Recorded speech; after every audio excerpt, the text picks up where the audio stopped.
Hello. I welcome you to Lecture 5 on Phonetics and Phonology, Blended Learning, Cairo University. Phonological rules is the topic of this lecture. We already started phonological rules. By the way, we are already in chapter 10 in your book. We started phonological rules actually when we started to talk about stress and its effect on syllable pronunciation of syllables and syllable structure. We also had phonemic transcription, which was based on phonetics, not phonology. Phonetics, the sound of consonants and vowels, يعني الconsonant chart والvowel grid.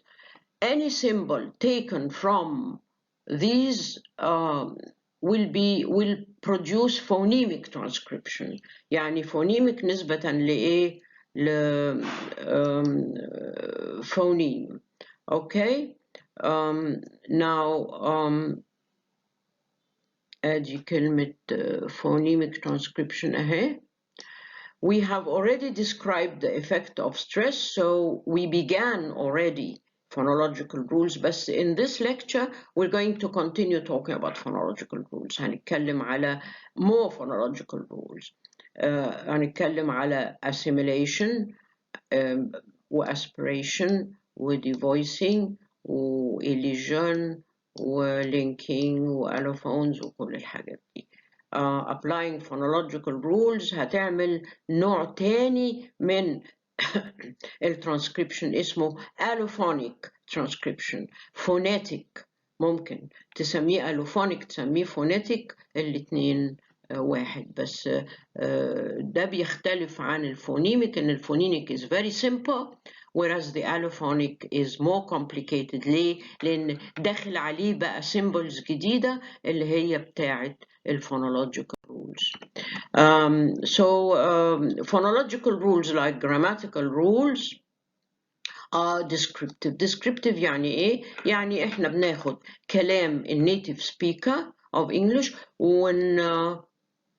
ونوصفه، مش بنعمل أي نوع من يعني ما بندرسوش، احنا بنوصف اللي هو بيعمله. we record what he does. البريسكريبتيف ده اللي هو يقول لك تعمل ايه. احنا طبعا we don't tell the native speaker what he does. احنا بنشوف هو بيعمل ايه وبناخد كلامه ونوصفه. ده اسمها descriptive linguistics دي. A phonological rule is a rule which governs the combination of phonemes into syllables. قلنا كده حط فونيم على فونيم على فونيم ونعمل syllable. الرول بقى بتاعت أول رول خدناها الستريس. لما يبقى stressed يبقى شكله ايه، ولما يبقى strong يعني، وما يبقى weak يبقى شكله ايه. morphemes كمان because they consist of syllables يبقوا عبارة عن syllable مع syllable يعمل لي morpheme، morpheme مع morpheme يعمل لي word، word مع word مع word مع word تعمل لي an utterance، تعمل لي a sentence. يبقى إذن phonological rules affect كل الهيراركي دي، كل levels دول. When phonemes occur in a sequence, changes in pronunciation occur. يبقى احنا عندنا الستريس داخل السيلابل، وفي حاجات بتبقى across morphemes، وفي حاجات بتبقى across words، وفي حاجات بتبقى over the sentence هنشوفها بعدين intonation and rhythm and حاجات كده. These changes make pronunciation easier. خد بالك الفونولوجيكال رولز مش معمولة عشان ده النيتيف سبيكر هو اللي بيعملها، هو اللي بيألفها، هو اللي بيخترعها، واحنا بنشوف هو بيعمل ايه. هي معمولة to make pronunciation easier. All right. Phonetic and allophonic transcription is actually the representation of how a native speaker speaks, and therefore it's more detailed ديكها simple فونيم ورا فونيم ورا فونيم وخلاص. لكن دي بقى الفونيم شكله ايه وتغير ازاي وايه. So it's more complicated. Phonemic transcription is inserted in خد بالك in slashes احنا خدناها قبل كده. دلوقتي الالوفونيك او الفونيتيك هيبقى in square brackets. اغلب الفونيمز اللي داخله في الفونولوجيكال رولز بتبقى voiceless plosives او semi vowels. Most of them, yeah. Right. The first rule is silent letters. These are letters we use in writing, but we do not pronounce.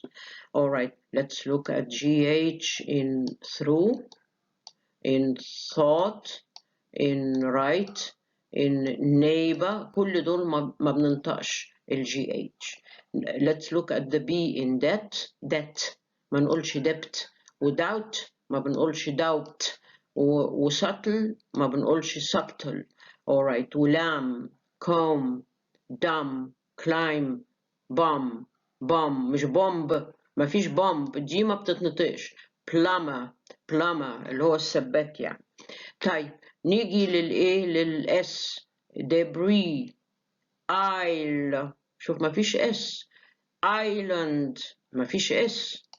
bourgeois core بدل كو and D in handsome على طول ما فيش الدي. handkerchief الدي بتسقط. alright. These are all called silent letters. They are letters in writing but you do not pronounce them. ما بيظهروش في الترانسكريبشن خالص. يعني مش لام هتلاقيها ال والفاول ا وم مش هتلاقي فيها الب مثلا خالص. So they do not appear in transcription. ت in listen مش listen. وfasten soften often Christmas whistle إلى آخره. الك and س in knee ونو والknife. الكي مش هتظهر في الترانسكريبشن خالص. سي in muscle برضو السي مش هتظهر. indict على طول اهي شايف indict ما فيهاش السي. ان in him الان ما بتظهرش. autumn condemn column دعم. هتقولي طب بيكتبوهم ليه across time. الان كانت موجوده وسقطت من عشان to make pronunciation easy. عشان كده بنقول دايما الترانسكريبشن الphonological rules are meant to make speech easier pronunciation easier. يبقى اذا سقطت الان عشان تبقى اسهل. هم اسهل من همن وautumn اسهل من autumn طبعا. condemn بدل condemn. whatever the historical background is سقطت من pronunciation. H in our ما بنقولش how ولا بنقول honor بنقول honor. honest بالايه بالglottal stop. air what W بتتنطق انما H ما بتتنطقش. exhibit exhaust. نيجي لهنا بقى W نلاقي H بتتنطق انما W ما بتتنطقش. يبقى who whose whom ما فيش W عكسها يعني. answer sword to right wrong etc. Now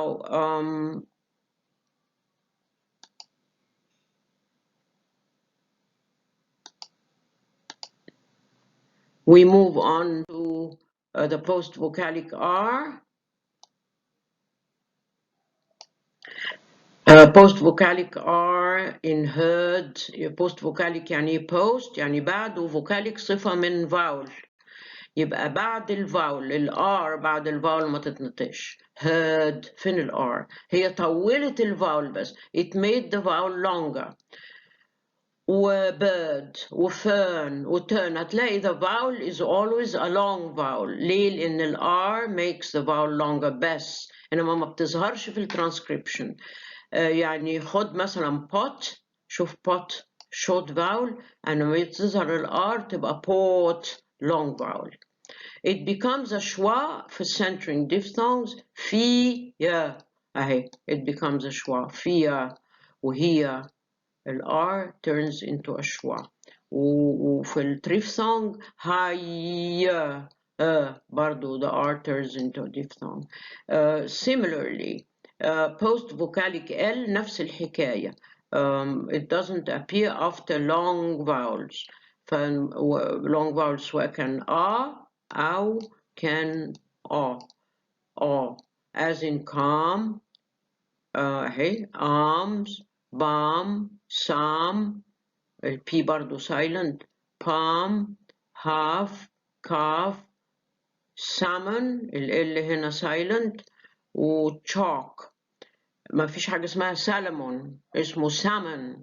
ال is silent in salmon. Please remember that because a lot of Egyptians say salmon. Chalk talk always برضو ال ما بتظهرش، مش always لا always. folk. أما كيرنل دي أصلها جاية من اللغة الفرنسية، بتتكتب في الفرنساوي كده كولونيل وتتنطق كولونيل بالفرنساوي. أما خدوها الإنجليز عملوها كيرنل، يعني بقت ال O اتقلبت لي اللونج وكأنها فيها R. It's slightly pronounced to the short vowels ال زي kilt. شوف هنا بقى kilt مش kilt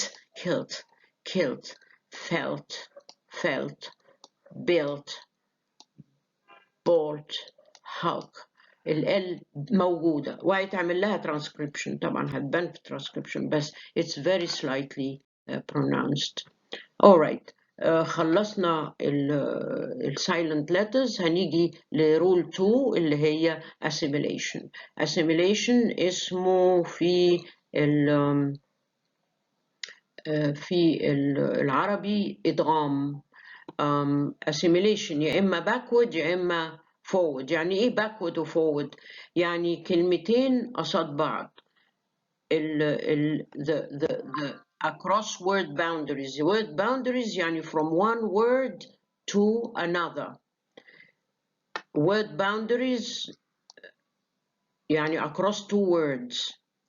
It can be backward. A phoneme at the end of a word changes its place أو manner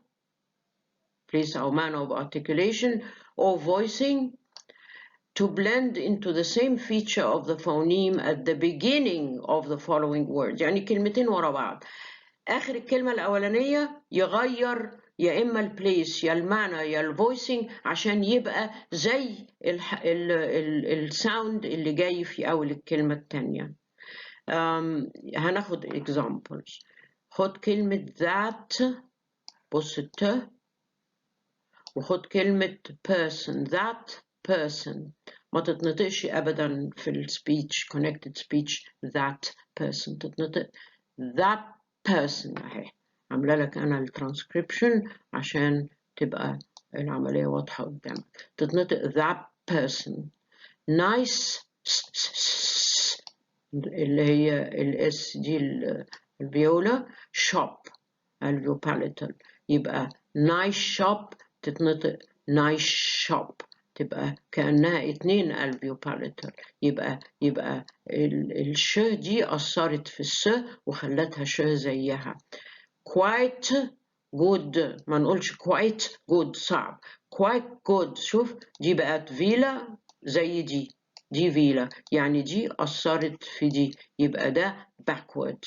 those jeans الز بتاعت those بقت ج زي jeans. اوكي so بقت those jeans. meat pie بقت meat pie برضو الاتنين بقيوا bilabial.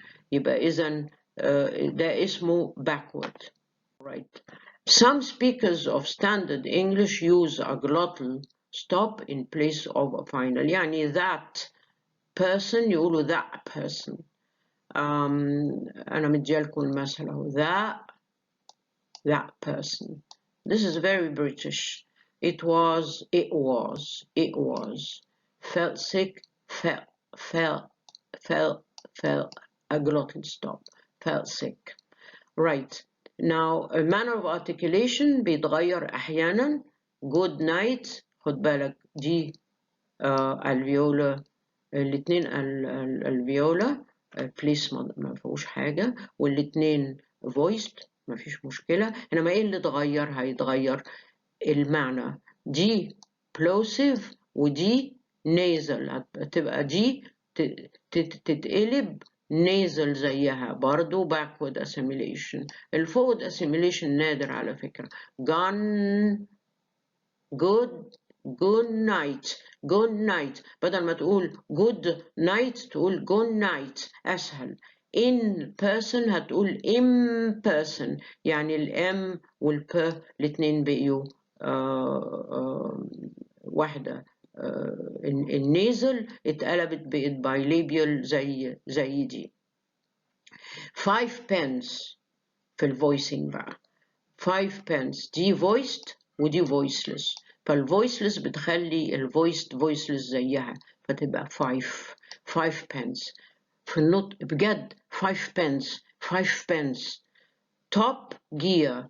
الج is voiced ودي voiceless. فلو في النطق بتبقى top gear. top يعني بتبقى voiced زيها. When a word final position third or fricative is followed by a palatal y at the beginning of another word زي miss you أهي وراها sees you وراها bet you and did وراها you it turns into ش or j. ناخد المثل يبقى miss you هتبقى ايه miss you اهي double ش. sees you هتبقى سيجو هتبقى ج. بتشو ادي ايه افريكت. ودي ديتشو ادي افريكت. ده voiceless وده voiced. يبقى نقول مشو سيجو بتشو ديتشو. This is more English. Alright, within a phoneme or a word, assimilation happens in 2 cases which have become fixed and appear in spelling. احنا دلوقتي قلنا across boundaries, word boundaries. احنا دلوقتي هنتكلم على across morpheme boundaries. يعني مثلا ناخد 2 morphemes زي within a consonant cluster in final syllable final position, the place of articulation of the following clauses or fricative jump م ب الاتنين بيبقوا bilabel. هنا بيبقى الاتنين alveolar long اهي الاتنين velar. ب and م are bilabial ودول alveolar ودول velar.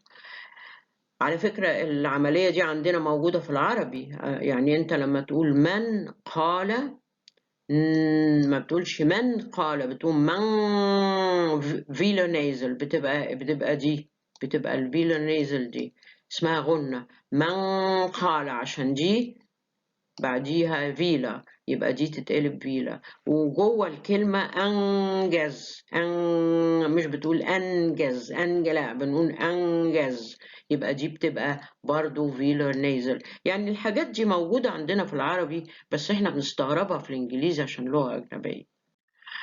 across morpheme boundaries بقى. يعني morpheme جوه الكلمة في 2 morphemes in و port. in بتبقى إما برضو backward. الب بتأثر في الما بتخليها bilabel. و impossible نفس الحكاية. هي أصلها import زي عكس export. impossible اللي هي عكس possible. فالإن بتتقلب لأم عشان تبقى assimilated with the bilabial plosive p. البريزنت تنس والحاجات دي والثيرد بيرسون اس نفس الحكاية. يعني هاك تحط لها اي دي تبقى هاكت كت. شوف assimilated اهم.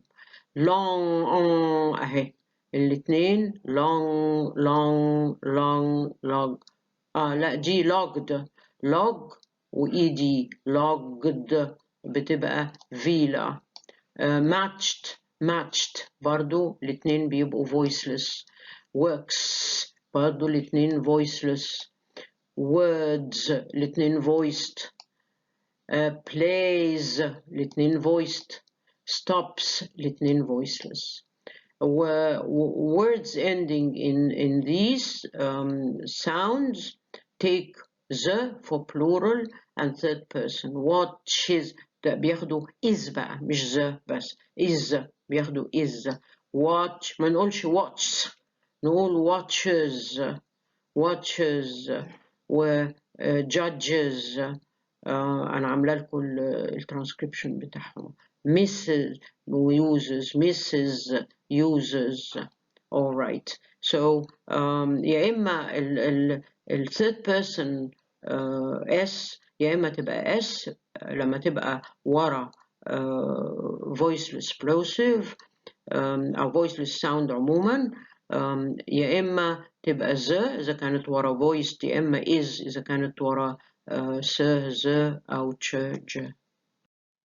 All right, some adjectives and adverbs ending in ed or ead change pronunciation من الverb للadjective. خد بقى learned. شوف لما تبقى adjective تبقى learned. يعني learned يعني ايه؟ يعني an educated person. خد كلمة alleged اهي تكتب كده. إنما لما تتقلب adverb بتبقى allegedly أهي id مش allegedly لا allegedly معناها noticeably. marked برضو marked بتبقى markedly. هنا بقى طبعا مادام id جه فاول في الوسط فما بقاش فيه assimilation ما بين دول. supposedly أهي supposedly. ده الفرق بين ال pronunciation of the verb and the adjective or adverb. Now rule 3 elision. The sound of some phonemes may appear under certain circumstances, particularly in fast speech. May disappear completely. No أيوة يعني you don't find them ما بيتنطقوش. In fast speech some weak syllables with initial per tend to lose the vowel completely. خد بقى عندك potato, perhaps, probably, today. شو بقى potato.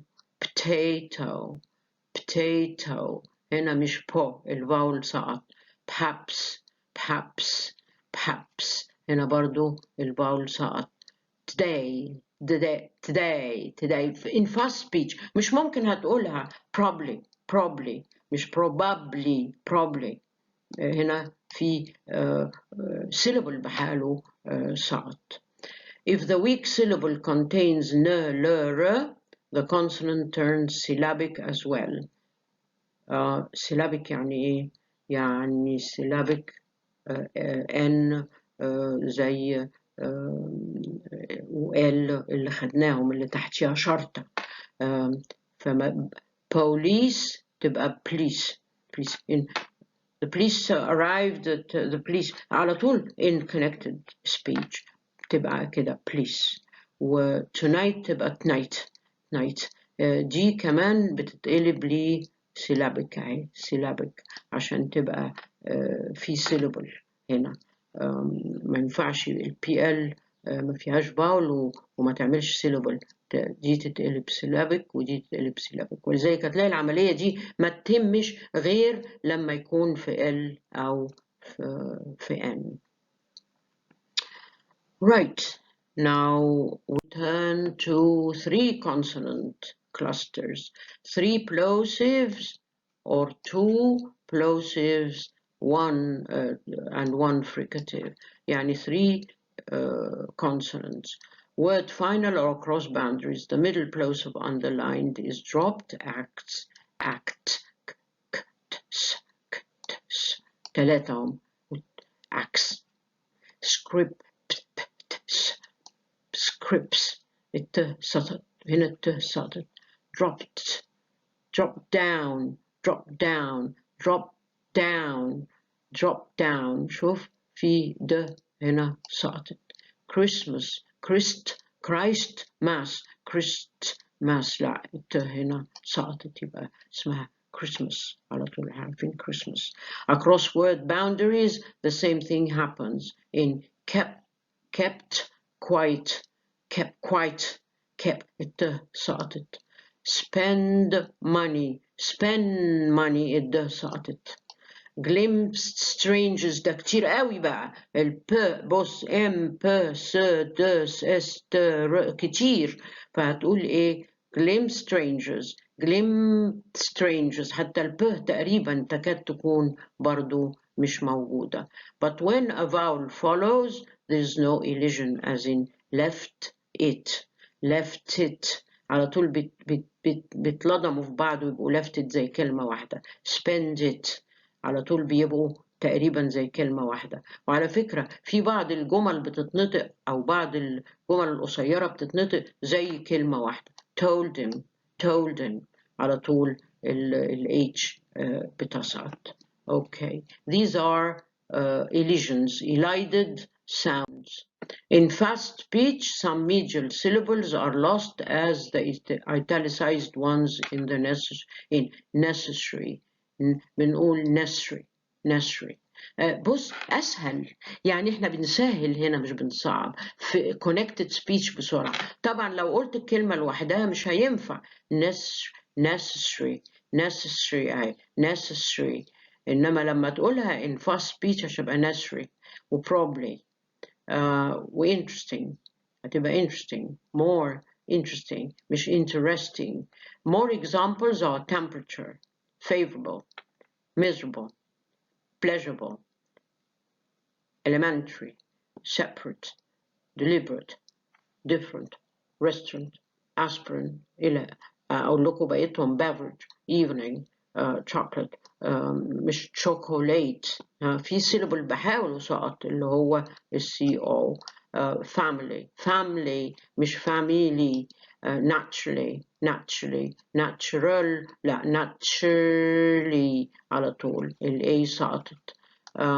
generally ال A سقطت. accidentally ال A سقطت. awfully ال U سقطت.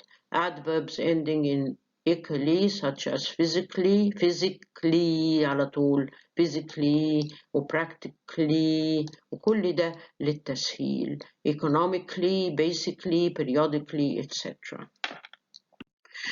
In fast speech, auxiliary verbs can be reduced by contraction, which omit the reduced vowel and keep the consonant only. The verb do, in particular, is reduced to a minimum in fast speech. بص بقى, did you do it? ما بنطقهاش كده. جدود أنا قلت دي فاتت علينا قبل كده الج دي. الد لما اتقلبت ش. جدود. What did you say? What you say? What do you want? What you want? What you want على طول. وحتى دي بتتقلب لشوا. So this is in fast speech. جدود. What you say? What you want? Etc. Right. This is fast speech. Now the linking rule in connected speech. خدوا بالكم احنا دايما نتكلم على connected speech. يعني ايه connected speech؟ يعني كلمة ورا كلمة ورا كلمة ورا كلمة, جملة, phrase, more than one word anyway. Words are joined together smoothly. A group of words may sound like one word when final consonants and initial vowels are joined together. What you say? كأنها كلمة واحدة. while the stress pattern has one main stress in the group similar to which say بس هي اللي واخدة الستريس. طيب كلمة apple in isolation لوحدها بتبتدي بglottal stop when uttered in isolation. Alright, أهي الترانسكريبشن أهو. But when the same word is part of a longer string, we should not use the glottal stop. Never say well, I had an apple. ما بنتكلمش كده. Well, I had an apple. لا. But rather, well, I had an apple. Well, I على طول الجلوت ستوب بتسقط. hadn't الجلوت ستوب بتسقط. apple الجلوت ستوب. كلها بتتلضم في بعضيها زي ما تكون كلمة واحدة. well, I had an apple. well, I had an apple. well, I had an apple. well, I had an apple. والستريس على apple وبس.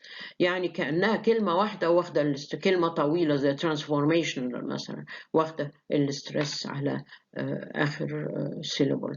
يبقى إذا إحنا بنعامل الجملة أحيانا لما تكون قصيرة بنسميها tone group. tone group هناخدها في الانتونيشن بنعملها كأنها كلمة واحدة. ولو كانت الجملة طويلة بنقسمها ل 2 tone groups أو 3 tone groups عشان كل tone group نعمله كأنه كلمة واحدة بيسهل النطق. في العربي الجلوتال ستوب دي موجودة اللي هي الهمزة بس في بعض الأحيان برضو زي الإنجليزي كده بتسقط. قال ربي انصرني على القوم المفسدين. بقى احنا بنتكلم كده دي العنكبوت آية 30. احنا بنتكلم كده القرآن بيتقري كده ولا بيقول قال رب انصرني على القوم المفسدين. الألف سقطت اللي هي الجلوتال ستوب سقطت في كل مرة. الجلوتال ستوب مادام في قبليها السيلوبل بتاع ده كونسوننت تاني. فبرضو بشبه لكم العربي بالإنجليزي عشان ما تتصوروش إن دي قواعد خاصة باللغة الإنجليزية بس.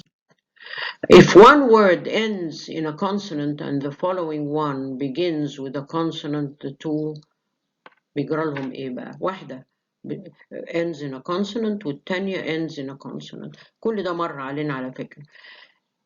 They assimilate يعني in person يبقى in person ماشي؟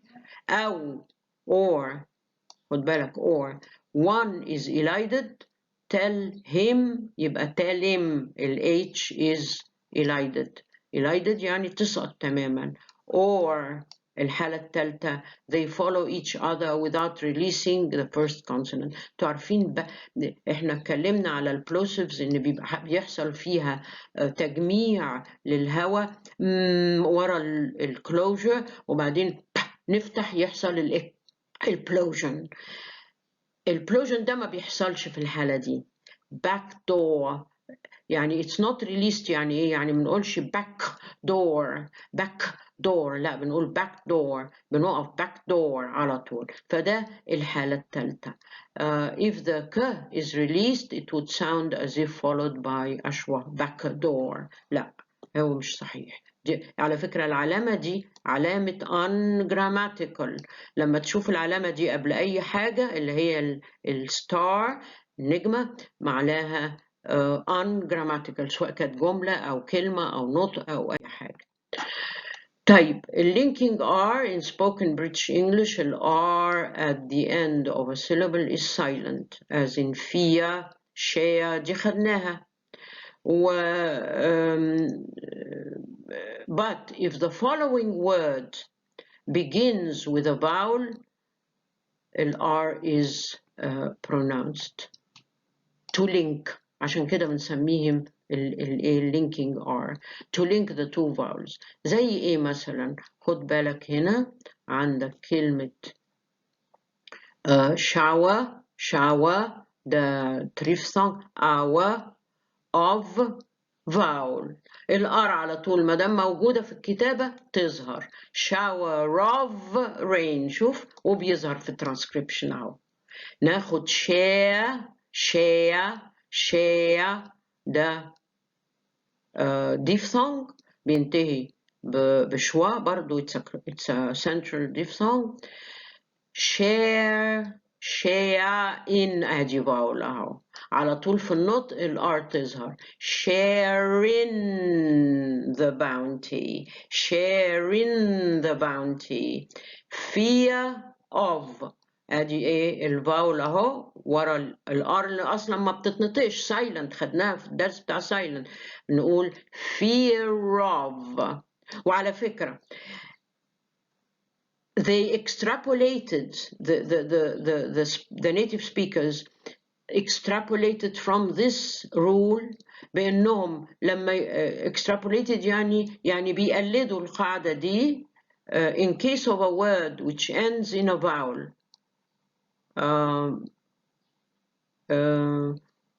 no R used and the next begins with a vowel, a native speaker would insert an R to link.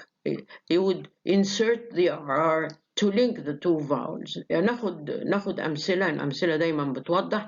idea بتنتهي ب diphthong و of بتبتدي بفاول. ما فيش R.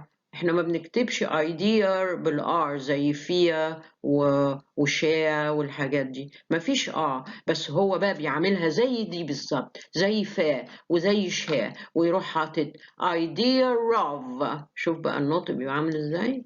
دي اسمها linking R. this fellow is اهو fellow و is two vowels يروح حاطط R across word boundaries. دي بعض أسرار النطق الإنجليزي في natively. طيب aspiration a voiced plosive in initial position in a stressed syllable. خد بالك لازم يبقى plosive initial position و plosive و voiceless و stressed syllable. received an extra puff of air اسمها aspiration. pick ما بنقولش pick بنقول pick take اهي دي voiceless plosive اهو in initial position of the syllable اهو initial position و stressed syllable الكلمة كلها stressed فيبقى pick ودي take ودي car مش car مش انجلش ولا كار ولا الار طبعا ما بتتنطقش car السيمبل بتاعت الاسبريشن هي الاتش دي اللي بتبقى سوبرسكريبت. شوف انا حطها فين اهي superscripted H اهي معناها ان الت is aspirated. Aspiration is voiceless and voicing begins with the following vowel. كل ده بيبقى voiceless والvoicing يبتدي هنا. كل ده بيبقى voiceless اهو. خد كلمة partial اهو شوف دي خط دغري معناها ما فيش اي vibration ما فيش اي voicing وبعدين الvoicing يبتدي من الفاول على طول. partial okay. When the voiceless plosive is preceded by S, it loses the aspiration. يعني ما تقولش still لا still على طول. الS بتضيع الأسبريشن. Phonologically ambiguous structures such as keep sticking خد بالك keep sticking و keep sticking تقريبا نفس الفونيمز بس دي st فالت ما فيهاش aspiration انما دي بس ودي في اول الايه في اول السيلابل فيبقى فيها aspiration. فالفرق بينهم هو keep sticking ما فيش هنا aspiration ودي keep sticking دي فيها aspiration. النيتيف سبيكر يعرف لو قلت له keep sticking يعرف اني واحده في دول بالاسبريشن اللي هيسمعه. اذا سمع aspiration تبقى هي الثانيه اذا ما سمعش الاسبريشن تبقى هي الاولى.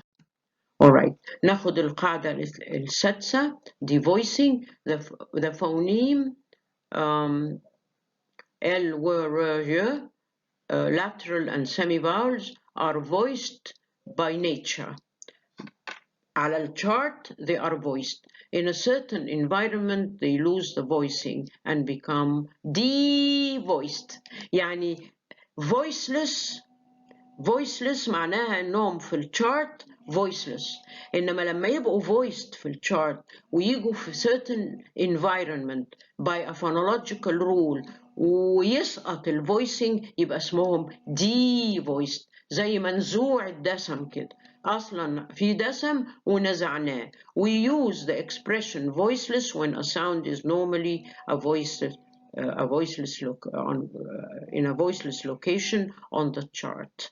إنما devoiced is when a voiced consonant loses voicing in a particular environment. It's therefore a phonological rule. مش هتلاقيها في الchart.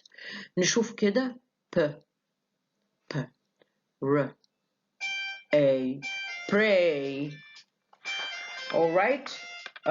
Pray is فيها phonological rule. فيها الR هنا هوت devoiced. ليه؟ جاية بعد a voiceless plosive.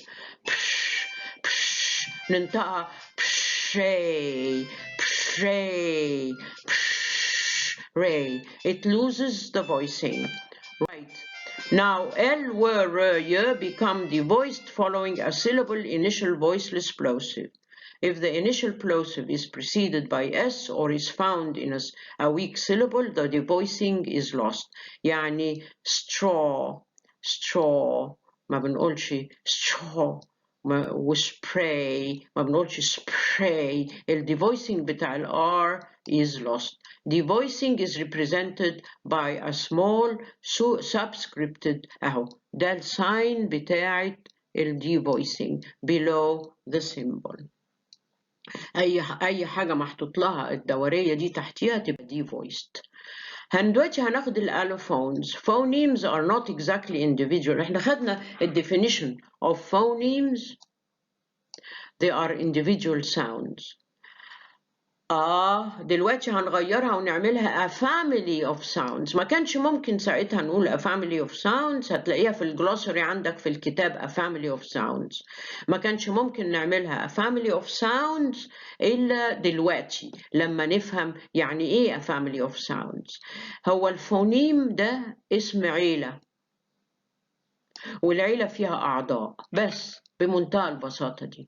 A family of sounds is a group of sounds, all members of a family, each member is. طب الفاميلي اسمها فونيم، أما الممبرز اسمهم إيه؟ اسمهم allophones. allophones. ناخد مثل. The members of the family exist. الديفينيشن بتاع الالوفون هو إن الالوفون اللي هو the member of the family exist in complementary distribution. يعني إيه complementary distribution؟ يعني لما واحد يجي في حتة التاني ما يقدرش يجي فيها. هو بيجي في الحتة دي عشان الانفايرمنت بتاعت الحتة دي بتقول أنا عايزة ده، يبقى التاني ما يجيش فيها لأن التاني عنده environment تانية. Which means where one is used, the other cannot be used because each has its own environment. السكرتيرة لما بتخش المكتب ما بتقعدش على مكتب المدير، بتقعد على مكتب السكرتيرة، والمدير لما بيخش المكتب بيقعد على مكتب المدير. كل واحد له البوزيشن بتاعه. This distribution حسب إيه؟ حسب القاعدة. يبقى القاعدة is predictable. الphonological rules are predictable. distribution of L مثلا ناخد L اهي قدامك. L is the sound, the family is called L. المembers ادي واحدة وادي التانية وادي التالتة. في الفونيميك ترانسكريبشن هتكتب L، انما في الفونيتيك او الوفونيك ترانسكريبشن هتكتب دول. شوف ال دي اهي تحتيها الدايره، والال التانية بنكتبها ونعمل عليها شرطه. دي بنسميها كلير ال، ودي بنسميها باك ال، ودي بنسميها دي فويست ال، وكل واحده لها الايه البوزيشن بتاعها. None of the family members can replace the other. Orthographically they're all written، يعني في الكتابة كلهم بيبقوا L. Let's compare the pronunciation of he lies، ادي clear L جاية في أول السيلابل، و he lies. شوف بقى he lies و he lies، لو تبص على الترانسكريبشن تلاقي الاتنين واحد، بس واحدة بالباك ال وواحدة بالكلير ال. الباك ال اهي شكلها اهو عبارة عن ال وفيها شرطة في النص. يبقى ده الفرق بين he lies. ليه؟ لأن هنا L جاية at the beginning of the syllable، ده اسمها clear L. لما تيجي at the end of the syllable يبقى اسمها dark L، تبقى back L. و you have each two members in the family voiced and devoiced. خد بالك أما بتيجي عادية بتبقى إنما لما بتيجي دي voiced بعد initial plosive بتبقى ودي بتبقى ودي بتبقى مثلا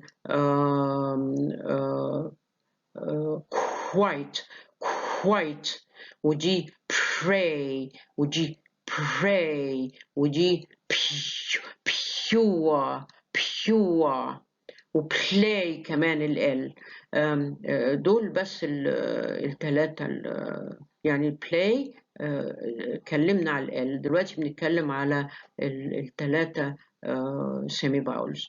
The p phoneme has two allophonic members, unaspirated p and aspirated p. Phonetic transcription, also known as allophonic transcription, phonological rules apply, all the phonological rules apply, therefore it's more detailed. ونستخدم remember بنستخدم معاها البراكتس دي. The result is how a native speaker really speaks. بص هنا we shouldn't operate on that part of the cornea of his transplanted eye today. لا. We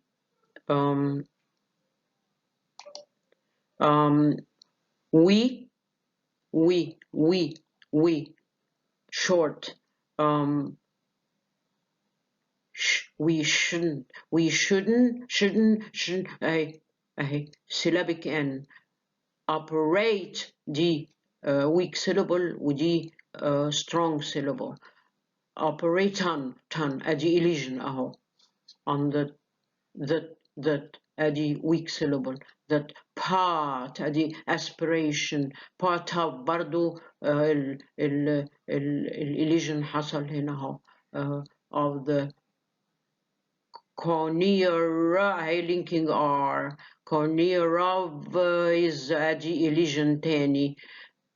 transplant ادي ال بقت دي voiced. transplanted eye هنا transplanted eye طبعا سقطت الجلوتال ستوب.